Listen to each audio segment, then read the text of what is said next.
Hi friends, నమస్తే. Welcome to Anu's kitchen. 4వ రోజు అమ్మవారికి నైవేద్యంగా అలంకారాలు తయారు చేసే విధానం చూద్దాం. పైన క్రిస్పీగా లోపల స్పాంజీ లాగా ఉండే అలంకారాలు రెడీ అవుతుంది.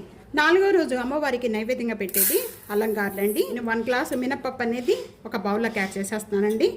ఇదే బౌల్లో ఒక 3 సార్లు 4 సార్లు బాగా క్లీన్ చేసేసుకొని వాటర్ పోసేసుకొని మొత్తం నానపెట్టుకుందామండి. ఒక 3 గంటలు మినపప్పు అంతా బాగా నానిపోతుంది. నానబెట్టుకున్న మినపప్పు అంతా కూడా బాగా నానిపోయిందండి. మళ్ళీ క్లీన్ చేసుకోవాలి. ఈ మిక్సీ జార్లో ఒక 6 లేక 7 పచ్చిమిర్చి యాడ్ చేస్తున్నాను. అల్లం ముక్కలు ఈ విధంగా కట్ చేసేసుకొని అల్లం ముక్కలు దీనిలోనే సాల్ట్ కూడా యాడ్ చేసేసుకుందాం. నేను టేస్ట్ సరిపడా సాల్ట్ ఇది కూడా బాగా మెత్తగా చేసుకోవాలి. ఇక్కడ మిక్సీ చేసుకున్న ఈ పచ్చిమిర్చి అల్లం దీంట్లో మనం కొద్దిగా పప్పు అంతా కొద్దిగా యాడ్ చేసుకొని నేను ఇక్కడ 2 ట్రిప్పులుగా యాడ్ చేస్తున్నాను. మెత్తగా చేసుకుందాం. వాటర్ ఏమి యాడ్ చేసుకోకండి. వాటర్ యాడ్ చేసుకున్నారంటే బాగా మన గారెలు వేసుకోవడానికి రాదు. గారెలు వేసుకోవడానికి పిండి అనేది టైట్గానే ఉండాలి. బాగా టైట్గా ఉండకూడదు, బాగా పల్స్గా ఉండకూడదండి. మీడియంగా ఉండాలి. ఒక బౌల్లోకి యాడ్ చేసేసుకుందాం.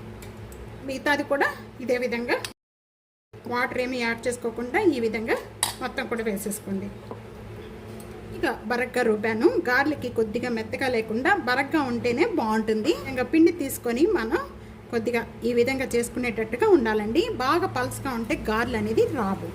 బేకింగ్ సోడా యాడ్ చేస్తున్నాను. ఇలా యాడ్ చేయడం వల్ల ఏంటంటే గార్లు కొద్దిగా కుల్లకుల్లగా వస్తాయి. కూడా ఎటర్ గ్రైండ్లో రుబ్బుకుంటే ఇంకా అక్కర్లేదండి బేకింగ్ సోడాలు.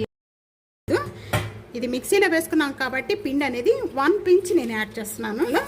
ఒకే డైరెక్షన్లో ఈ విధంగా పిండి అంతా కూడా బాగా కలుపుకోవాలి. ఎప్పుడు కూడా గారెలు వేసుకునేటప్పుడు చెయ్యి అనేది తడి చేసుకోవాలి. ఈ విధంగా తడి చేసుకొని మనం కలుపుకున్న పిండి అంతా కూడా ఈ విధంగా మీరు కావాలంటే కవర్ల మీద పాల కవర్లు ఉంటాయి కదండి, ఆ పాల కవర్ల మీద కూడా కొద్దిగా తడి చేసుకొని వేసుకోవచ్చు. ఇదిగో చూస్తున్నారు కదా, ఈ విధంగా వేసుకోవాలి.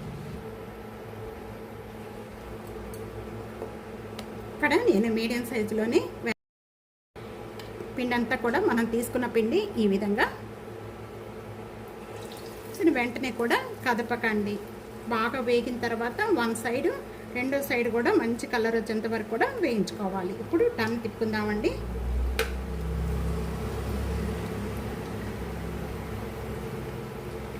మంచి కలర్ వచ్చేసాయి. 2 సైడ్స్ కూడా ఇదే కలర్ వచ్చేంత వరకు కూడా వేయించుకున్న వాటిని ఈ విధంగా మనం స్టెనర్లో వేసేసుకుందాం.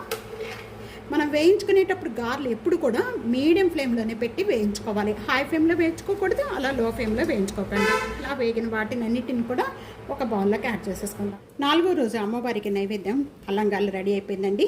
ఈ విధంగా చేసుకోండి. చాలా క్రిస్పీగా పైన లోపల స్పాంజీ లాగా చాలా టేస్ట్గా ఉంటాయి. మిక్సీ జార్లో చేసుకుంటే గట్టిగా వస్తాయి అనుకుంటాము, కానీ అలా ఏమీ రావండి, చక్కగానే వస్తాయి. మనకు కొద్దిగా 1 పించ్ అనేది బేకింగ్ సోడా యాడ్ చేసుకొని ఇంత కూడా ఒకే డైరెక్షన్లో బాగా కలుపుకొని ఈ విధంగా చేసుకున్నారంటే బాగా వస్తాయి. నచ్చితే కనుక ఫ్యామిలీకి ఫ్రెండ్స్కి షేర్, లైక్, కామెంట్, సబ్స్క్రైబ్ చేసుకోవడం అస్సలు మర్చిపోవద్దు. Thank you for watching.